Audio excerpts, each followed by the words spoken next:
परसों हम लोग पढ़े थे प्रारंभिक पंक्ति रूपांतरण। और आज हम लोग पढ़ेंगे प्रारंभिक स्तंभ रूपांतरण, इन्वर्टरी कॉलम ट्रांसफॉर्मेशन। तो इसमें भी 3 नियम हैं, सेम उसी तरह के हैं। किन्हीं दो स्तंभों का परस्पर विनिमय किस प्रकार से हम लोग करेंगे। तो देखिए, एक मैट्रिक्स ए ली गई है जिसमें 1 2 1 5 7 5 6 7 -1 3 और 1 एक मैट्रिक्स है। इसमें इसको C1 बोलते हैं, इसको C2 और इसको C3 बोलते हैं। स्तंभ इसी को बोलते हैं, स्तंभ पहला स्तंभ, दूसरा स्तंभ, तीसरा स्तंभ, इसी को C1 C2 C3 बोला गया है, कॉलम। अब यदि मान लीजिए कि C1 को C2 की जगह ट्रांसफॉर्म करना है और C2 को C1 की जगह ट्रांसफॉर्म करना है, तो बस उनके प्लेस को आपस में अवयवों को बदल देना है। देखिए आप लोग, जैसे यहाँ पे 2 6 3 है, तो इस वाले एलिमेंट को C1 की जगह पे रख देना है।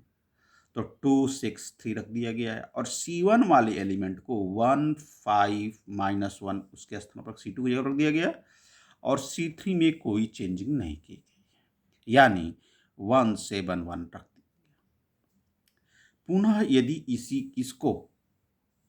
यदि फिर से ट्रांसफॉर्म करना हो, C1 को C3 की जगह पे और C3 को C1 की जगह पे, तो आप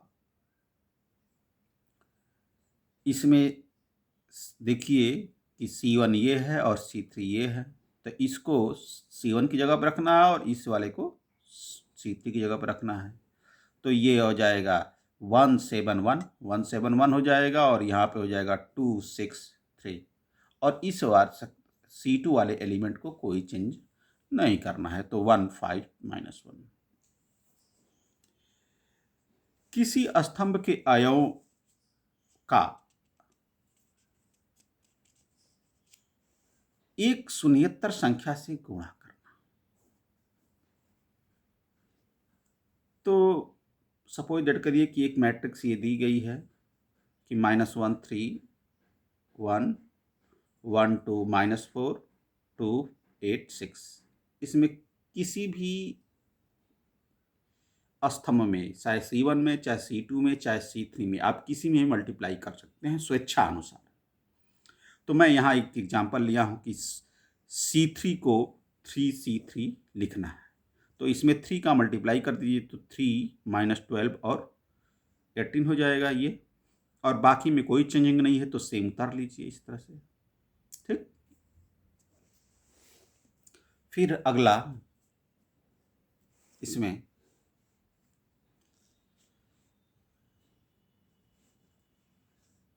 किसी स्तंभ के अवयवों में किसी अन्य स्तंभ के संगत अवयवों को एक शून्येतर संख्या से गुणा करके जोड़ना या घटाना। तो ये एक मैट्रिक्स एग्जाम्पल में है जिसके एलिमेंट 2 0 4 -1 3 1 5 -1 और 6 है। अब इसके अवयव अब दो अवयवों को, दो कॉलमों के बारे में अब चर्चा करना है कि ये C2 में 2C3 को जोड़ना है C2 में। तो ये C2 है, ये C2 है, और इसमें 2C3 में 2 का मल्टीप्लाई करना है, इसमें 2 का मल्टीप्लाई करके और इसमें ऐड करना है C3 में। तो ये देखिए,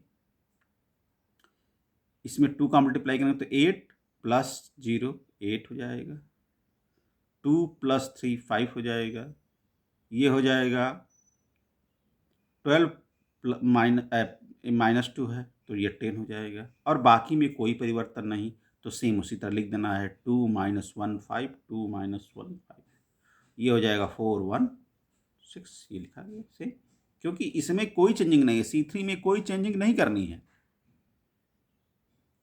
ठीक, अब आइए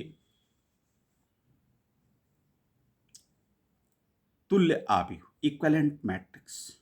यदि आव्यूह ए पर एक अथवा एक से अधिक प्रारंभिक रूपांतरणों का प्रयोग करने पर आव्यूह बी प्राप्त होता है, तो ए तथा बी को तुल्य आव्यूह कहते हैं। हम इसको लिखते हैं कि ए इक्विवेलेंट मैट्रिक्स बी लिखते हैं। देखिए यहाँ पे ये एक मैट्रिक्स है, 1 2 3 3 1 2 2 1 4 एक मैट्रिक्स ले ली गई।